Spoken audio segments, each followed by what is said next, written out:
السلام علیکم ورحمۃ اللہ وبرکاتہ۔ محترم متولیان مساجد، ائمہ کرام اور جماعت کے ذمہ دار حضرات، بندہ ابو القاسم نعمانی خادم دارالعلوم دیوبند آپ سے مخاطب ہے۔ اس وقت ایک بہت ہی اہم مسئلے کی طرف آپ حضرات کی توجہ مبذول کرانا چاہتا ہوں۔ اس وقت آپ کے علم میں ہوگا کہ شکیل بن حنیف کا فتنہ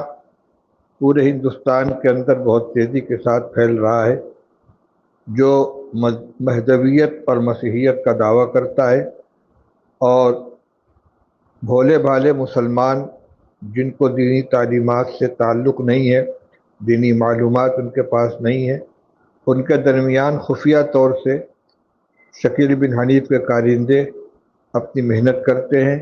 اور بڑی تعداد میں لوگ اس کا شکار ہو رہے ہیں۔ ہمارے دوست سید ذیشان حسن قادری نے جو فتنہ شکیلیت اور فتنہ قادیانیت کے خلاف احباب کو متوجہ کر کے اور خود اس میں شریک ہو کر بڑے پیمانے پر فتنہ شکیلیت کے مقابلے میں محنت کر رہے ہیں، انہوں نے اس طرف متوجہ کیا ہے کہ ان کے جو ساتھی پٹنہ، جے پور اور حیدرآباد وغیرہ میں اس میدان میں کام کر رہے ہیں، ان کا یہ احساس ہے کہ رمضان المبارک کے آخری عشرے میں شکیلی کارندے انجان جگہوں پر دور دراز کے علاقوں میں مساجد کے اندر اعتکاف کے نام پر جا کر مقیم ہو جاتے ہیں۔ بظاہر بڑے دیندار ہوتے ہیں، لوگ ان سے متاثر ہو جاتے ہیں، اور وہ آہستہ آہستہ ان کے درمیان اپنی بات چلاتے ہیں اور ان کو شکیل بن حنیف کے مہدی اور مسیح ہونے کا قائل کر لیتے ہیں۔ تو اس لیے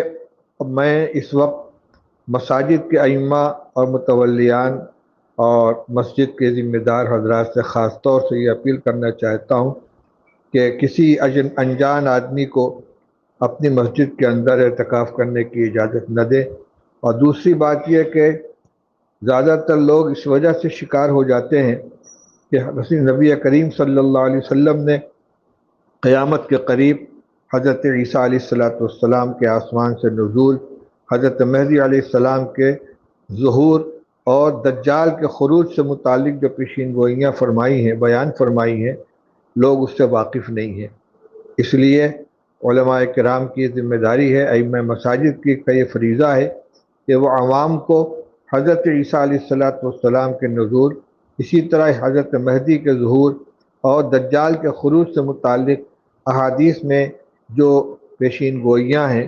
مطالعہ کر کے اس کی جانکاری حاصل کر کے عوام کے سامنے ان کو بیان کریں، جمعہ کے خطبات میں بھی اس کو بیان کریں۔ اس کے علاوہ عام طور سے اعتکاف کے دوران لوگوں کی تعلیم کے لیے کچھ بیانات بھی ہوتے ہیں، اس میں ان کو بیان کریں، اور اس سلسلے کی معلومات نیٹ کے اوپر بھی مل جائیں گی، دیوبند سے بھی حاصل کی جا سکتی ہیں، باقاعدہ اس پر کتابیں تصنیف کی جا چکی ہیں۔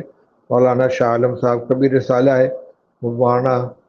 قاسم حسن سنبھلی صاحب کی بھی کتاب ہے، دارالعلوم دیوبند سے بھی فتویٰ شائع ہوا ہے جو نیٹ پر موجود ہے، اس کو حاصل کریں، جس میں یہ صاف بتلا دیا گیا ہے کہ شکیل بن حنیف اپنے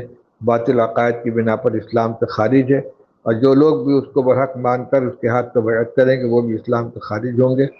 لوگوں کے ایمان کی حفاظت کے لیے ہمیں اپنی ذمہ داری کو محسوس کرنا چاہیے۔